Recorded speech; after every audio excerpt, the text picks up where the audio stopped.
বিএনপির সহযোগী ৩টি সংগঠনের আয়োজনে তারুণ্যের সমাবেশে যোগ দিতে চট্টগ্রামের পলো গ্রাউন্ড মাঠে হাজারো তরুণের সাথে সমবেত হয় অগণিত নেতাকর্মী।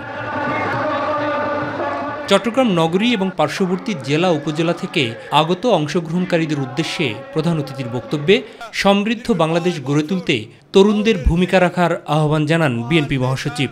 যে তরুণরা আপনারা জেগে উঠেছেন, আপনারাই পরাজিত করেছেন ফ্যাসিস্টকে, আপনারাই তাড়িয়েছেন তাকে দেশের বাইরে।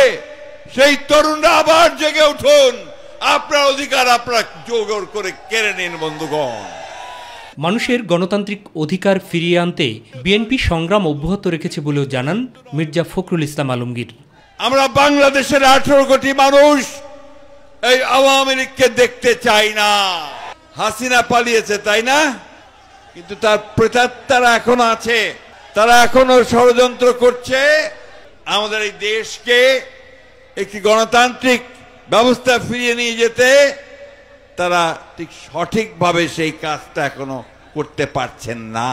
এদিকে রাজধানীতে জাতীয় প্রেস ক্লাবে 12 দলীয় জোটের এক আলোচনা সভায় রাজনৈতিক দল নিষিদ্ধের দাবির ব্যাপারে দৃষ্টিভঙ্গি তুলে ধরেন বিএনপির স্থায়ী কমিটির সদস্য গয়েশ্বর চন্দ্র রায়। কখনো কোনো রাজনৈতিক দল নিষিদ্ধ করার মধ্যে রাজনৈতিক সমস্যার সমাধান হয় না। আপনি যদি একটা ন্যায়ভিত্তিক সমাজ, রাষ্ট্র বিচার বিভাগের স্বাধীনতাকে নিশ্চিত করতে পারেন, আইনের শাসনটাকে বলবৎ করতে পারেন, তাহলে কোন দল কখন নিষিদ্ধ হবে সেটা জনগণের মন্তব্যে লেখা হয়ে যাবে। মাহবুব সৈকত, মাই টিভি, ঢাকা। আন্তরিকভাবে